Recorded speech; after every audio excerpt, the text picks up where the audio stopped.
How's it going, guys? Welcome to Ant Invasion. Today I'll be showing you how to make a Formicarium just like this one. For this project you're going to need a container. I find that solid plastic that doesn't bend often has higher clarity surfaces, which is ideal for observing the ants within. The next thing you'll need is some vinyl tubing. This is especially important if you want to connect your nest to an outworld, otherwise it'll be useful for a guideline. The next thing you'll need is a drill and a drill bit one size smaller than the tubing you are using, so that it can have the tightest fit, preventing any escapees.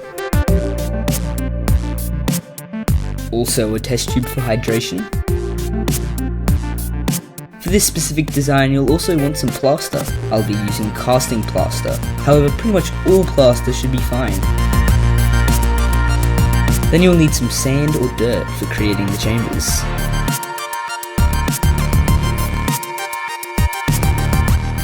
Firstly, I started drilling a hole in one of the ends. I also decided to grab a hat so that the other end of the plastic wouldn't scratch. After drilling for about 2 minutes, I produced a super clean hole within the plastic.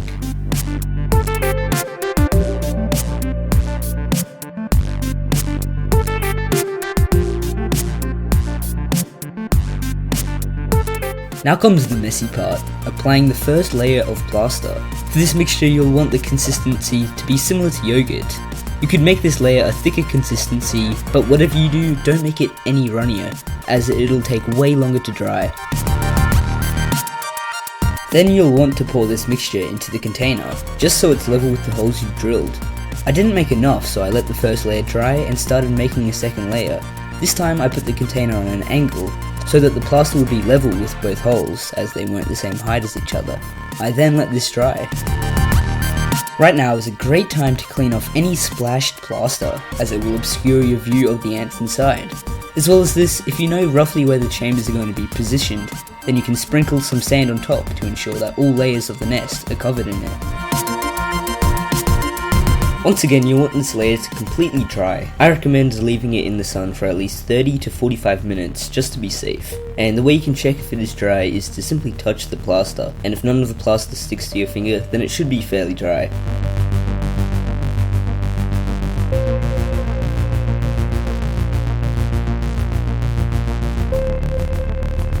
Now that the plaster is dried, here comes the fun part. Designing and structuring your tunnels and chambers. For this I like to wet some relatively coarse sand. This allows the sand to hold its structure while you design the interior for your ants. The reason I use coarse sand is because you occasionally find larger pieces that once the nest is complete look really nice, like little stalactites. And overall it's pretty visually pleasing, though fine sand would still work great.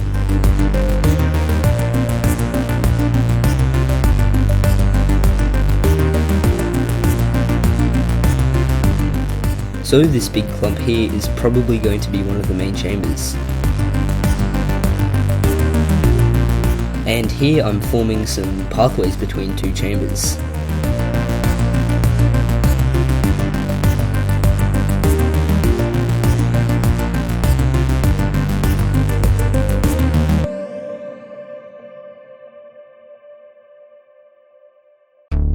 The layer of plaster going on top of the chambers is going to be a much thicker layer. This is because the plaster will be too thick to seep through the sand designs, allowing them to hold their shape while applying the layer of plaster.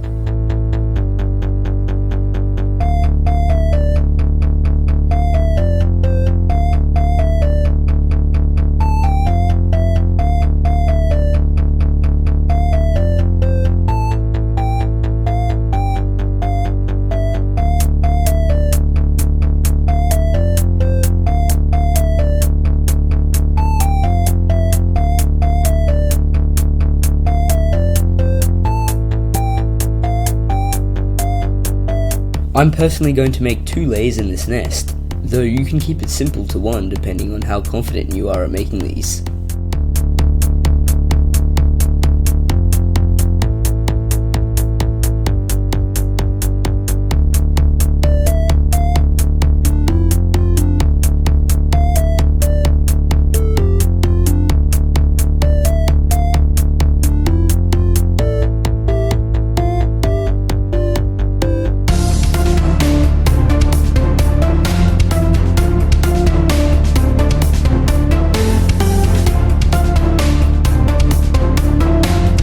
You'll also want something to create a hole to the top, depending if you want to use the surface as an outworld.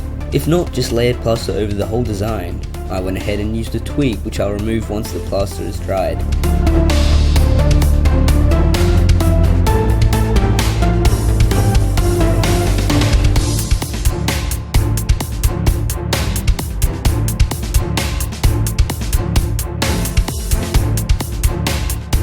I also decided to add some sand on the surface of the nest, to give the top more texture and a more natural feeling. It also looks a whole lot better. Once you've done this, make sure the nest dries completely. I made the mistake of shaking some sand off the top, and all the chambers almost collapsed because I was shaking so hard.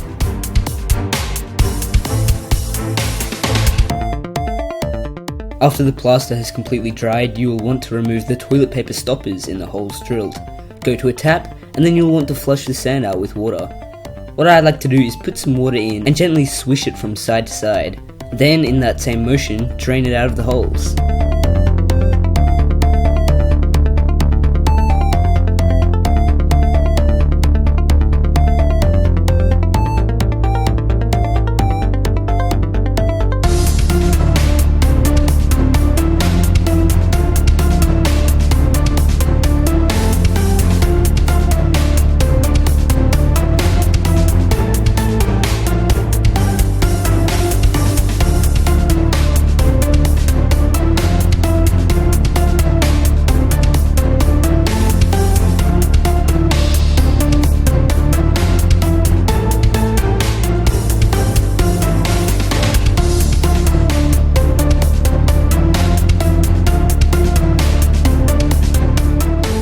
This took me a very long time to drain, 45 minutes actually.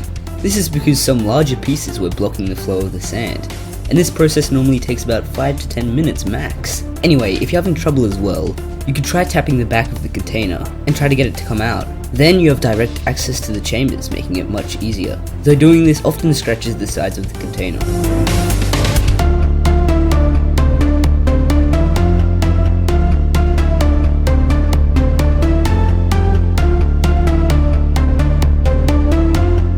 Finally, after about an hour of cleaning, it was complete. But before we can put ants inside, we have to let it dry. You can either just leave it on a bench for a couple of days, or depending on the shape and material of your container, like I did for cleaning, you could simply slip the container out and let it dry. I usually do this for about 2 to 3 days, depending on the weather.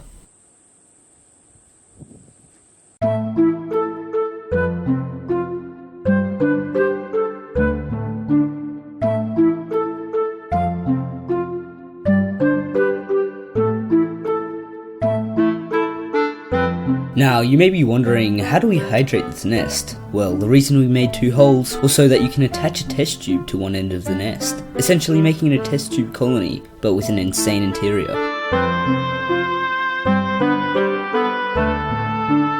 So, if you do end up making this nest, a couple of tips I have for you are A, to buy lots of containers, because you won't necessarily get the design perfect first time. It's also great fun making these nests, so I wouldn't be surprised if you do end up making more than one. B, make sure you don't make too much or too little space for your colony. And finally C, make sure you get your plaster consistencies fairly accurate to this video, especially when pouring it over your sand chambers. This will ensure that your nest is created properly.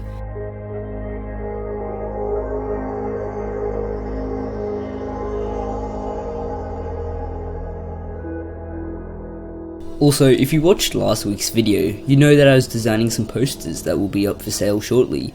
In the meantime, I've finished the designs of the posters, and here they are.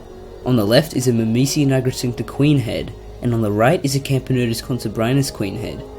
And as I said before, these A3 posters will be for sale for $12 and free shipping within Australia, and they will be available in the next 2 weeks. Tell me down below which design you like the most, and if you will get one.